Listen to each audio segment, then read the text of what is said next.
Hi, and welcome to this presentation of Collaboration in the 21st Century School Library.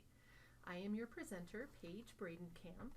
I am the School Library Consultant at Wyoming State Library. I was a teacher and a school librarian for 8 years prior to joining the WSL. Collaboration is an important topic to school librarians because without it, the school library can go largely unnoticed.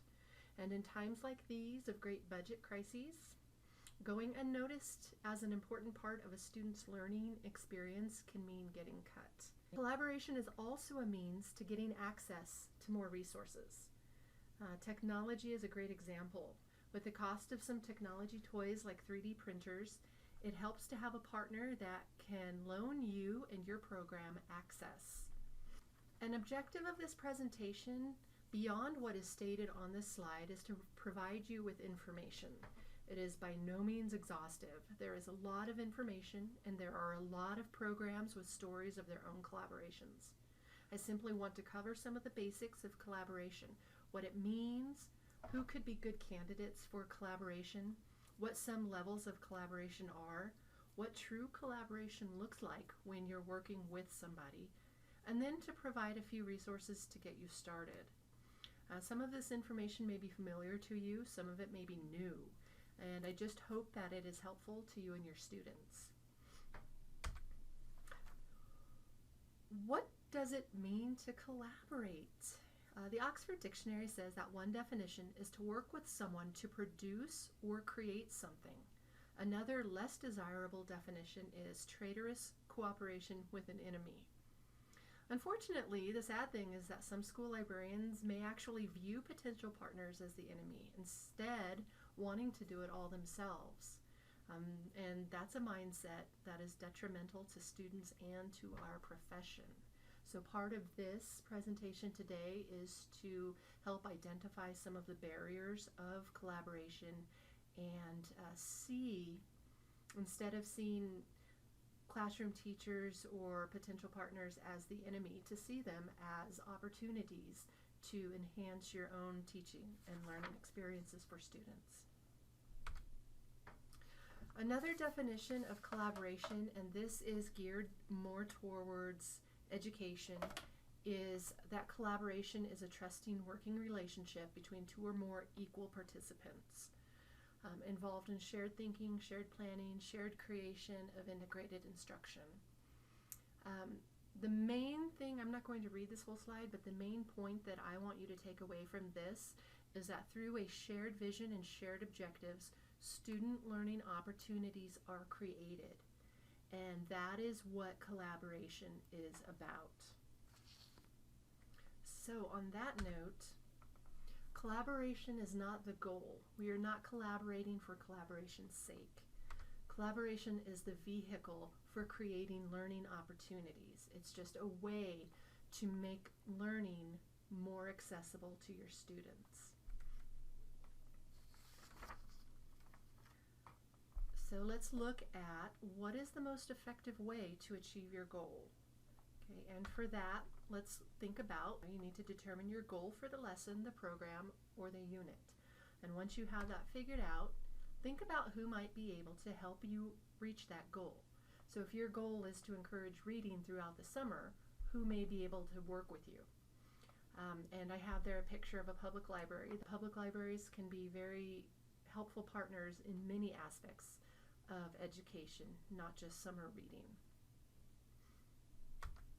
Another potential opportunity is if your goal is to have students be familiar with the engineering design process. Who might have the tools that would engage them in that? And you need to think about what are some tools that would be useful for teaching the engineering design process. In the 21st century, we have access to tools such as 3D printers and software that helps or that lets you design. And while that may be out of your budget's reach, maybe somebody in your community has that. Maybe somebody in your community has a 3D printer, maybe a public library, maybe you have a college in town that has 3D printers. Maybe if you're a junior high, maybe the high school has one in their shop department. So the idea is to think about what tools might you need and then who might have those tools. And this takes a little bit of well, I'm going to say it, stretchy thinking, but what it means is that think positively, think outside the box. Don't think of your budget first, think of your budget last. Because even if you don't have the tools you need, somebody in your community may. Another idea is if your goal is to design a problem-based project, who has a problem that needs to be solved? So if you want to initiate a problem-based project, think about your community. Maybe somebody has a real-life problem that would need to be solved. So look around for problems in your community that students may be able to solve. If a goal of science teachers is to teach soil profiles, how might you be able to help? What ideas as a school librarian might you be able to bring to the table to help the science teacher meet their teaching objectives? If the goal of a teacher is to teach media literacy, how might you be able to help?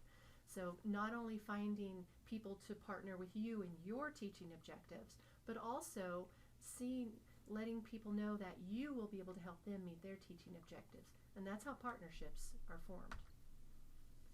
If the goal of the curriculum is to introduce students to coding, who in your community would be a good partner? Is there an organization in the community that does coding? A public library, again, is a really great resource. And I encourage you to look to your public library as often as possible. Most public libraries that I have ever experienced are very willing to partner with schools. And a lot of times they're trying to get into schools, they just don't see the opportunities. In these tight financial times, the public library is too good of a resource to pass up. So some of the benefits and obstacles. We talk about collaboration and we talk about wanting to partner because there are a lot of great benefits. More resources that you can use because you're sharing resources. More expertise when you are working with a content expert or a specialist or another librarian. That's a lot of expertise to be added to the pot. There are more programming options. You'll reach students more. More students will be reached because of a tag team approach or because of just different teaching and learning styles. And you can extend the learning and curriculum connections. But a lot of the obstacles are very real, and these are the things that need to be overcome. One of the biggest obstacles is time. Especially school librarians when they're trying to juggle so many different responsibilities. It is very difficult to take the time to establish a relationship and to seek out people who might be great partners. A lack of communication. Maybe, like I mentioned with public libraries, they're not sure sometimes how to take advantage of the school librarian, how to get their foot in the door of a school to participate in a collaboration. And there's no real opening for communication. And sometimes it's just a matter of not communicating at all. If we're talking about teachers, classroom teachers and school librarians, sometimes there's no time in the day to communicate. If you have classes and then playground duties or lunch duties and teachers are also in their classrooms, it can be very difficult to communicate. And even emails, sometimes we get so inundated with emails that we don't take the time to read them all very carefully. A lack of mutual understanding of roles. This can be a big one, especially with school librarians, because a lot of times people don't understand what a school librarian is capable of. And so sometimes that lack of understanding is critical to partnerships not being formed. And that takes time. That takes time to break down that barrier and to help people understand that. The best thing for that is to find people in your community, in your school community, in your building, who do understand and try to form relationships with them first. And sometimes an obstacle is different objectives. The objectives of a classroom teacher may be different than a school librarian's. Even though all of the educators are working towards the same goals, sometimes there's just not an eye-to-eye of objectives at a particular time. Conflicting personalities. This one can be especially difficult to overcome because when you're working together, the best collaborations have a foundation of trust, and sometimes conflicting personalities can get in the way of that and make it very difficult. And even though everybody's a professional and acts professionally, spending time working with somebody, especially when you're talking about deep collaboration, can be very difficult. Unsupportive or indifferent administrators, and that is also another big obstacle to deep collaboration. And not necessarily because administrators don't want to see the collaboration, but they also have a lot of responsibilities that they are trying to juggle, and sometimes it's hard for them to find the time to support a collaboration or to promote a collaboration. School libraries, that's a good time for school librarians to step up as leaders and take the reins on that within the bounds of their job scope, not going over the head of anybody, but reaching out themselves to teachers as well as community partners and trying to build those relationships. And then getting that started. And then sometimes the administrators will come around when they see the productivity that comes of that. Inflexible schedules can also be an obstacle. And a lot of times, elementary school librarians especially, they have fixed schedules, and so it's difficult to get around that. And that's another opportunity to work with teachers to invite them to join you in your goals, and try to make it so that time is an opportunity for collaboration, which again, having fixed schedules is very difficult, but it is not impossible to overcome that obstacle. And a lack of vision. Sometimes people don't have the vision to see the opportunity, to see what can come of a collaboration. Sometimes it's, you have a new teacher or a new school librarian and they're not there yet. They're just learning the ropes, and that's very understandable. Sometimes people have been doing their job so long that it becomes difficult for them to think in a different way. Or sometimes people are just so used to doing it themselves. So as school librarians, I definitely encourage you to never give up, because those are some of the best opportunities ever. And we see that there are a lot of obstacles, and there's probably more out there that aren't listed, and there are also more benefits. But collaboration is definitely something that is worth pursuing. So let's talk about some of the levels of collaboration. And these levels, you won't hit these levels every time, and sometimes you won't even get all of the levels at all. Coordination, cooperation, integrated instruction, and integrated curriculum. We go from a very light, rather superficial type of partnership to a very deep and solid collaboration. So let's take a look at coordination. This is what is most typical of collaboration when we think of collaboration. Maybe a teacher and a school librarian have something scheduled together. The librarian offers resources, the teacher engages students in instruction, and it's a shared program, something that you set up at a certain time, and it's maybe a one-shot deal. And the kids do this program, and it's said and done. Maybe an example that comes to mind is working with the public library to set up a Lego demonstration. Have the Lego guy come, and the public library and the school library work together. Kids join, and you do a little instruction, and then it's a lot of hands-on, and then once it's done, it's done.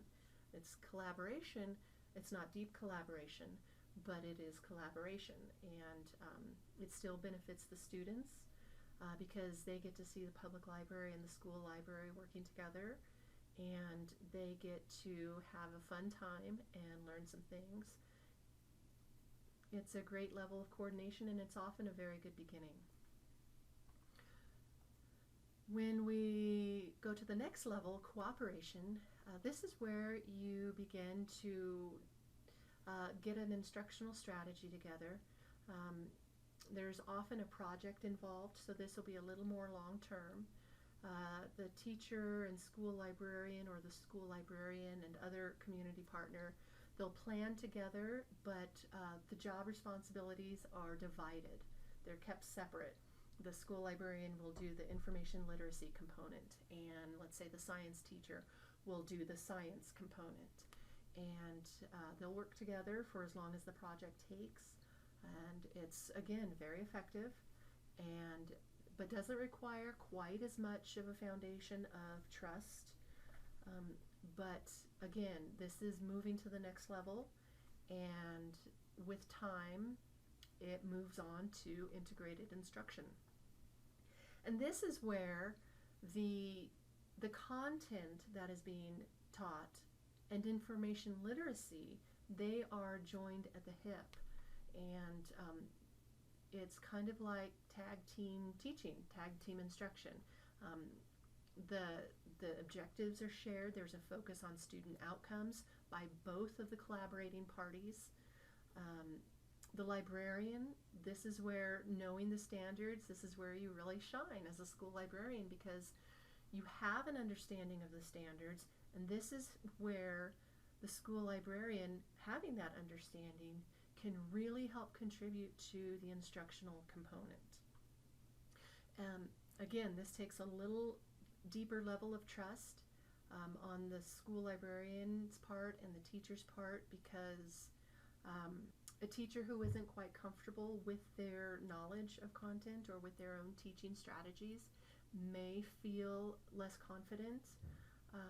And so when you're initiating collaboration, it's important to be gentle and not to be aggressive, but assertive, and just remind all of your potential partners that that's what it is. It's a partnership. It isn't one person outdoing the other. It's working together, utilizing the skills, the knowledge, and the understanding that each person has to make a better learning experience. But integrated instruction is another level of collaboration that comes after time. This brings us to the highest level that I'm addressing here. That's integrated curriculum. And this is the most time-intensive level, because this is where the collaboration begins to work into the curriculum, and this may be something that never comes about, because this is also one that requires the most committed administrative support. With education being so dynamic, this is really an opportunity for school librarians to dig in and show what they know and what they understand. And so, but again, it is time intensive, and it takes quite a bit of time to get there.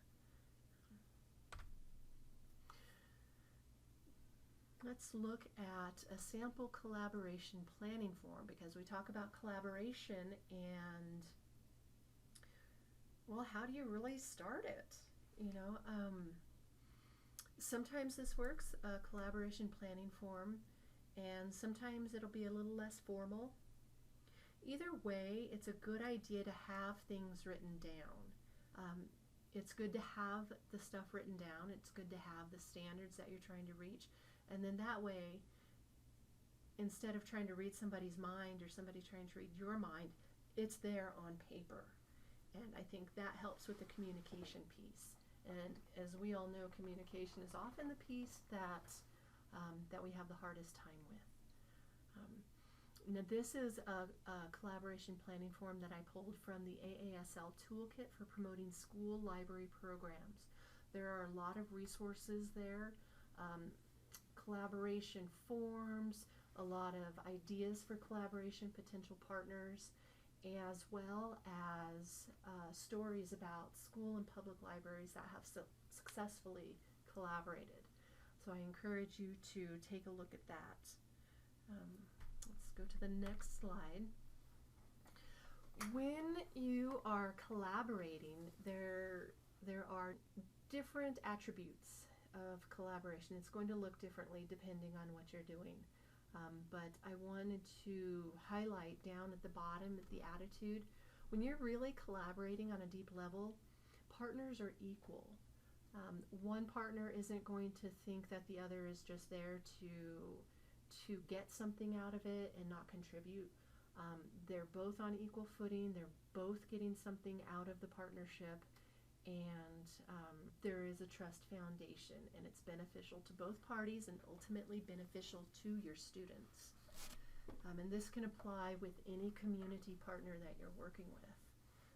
And I'm not going to read all of them that are listed. You can see those there. But I will share another experience that I had with a teacher when I was a school librarian. I implemented a lunchtime book club for our 5th grade class, and this teacher was really great because he was one who was very open. He was a very experienced teacher, had been around for a while, and was always looking for opportunities to bring something new to his students. And he was also a 5th grade teacher.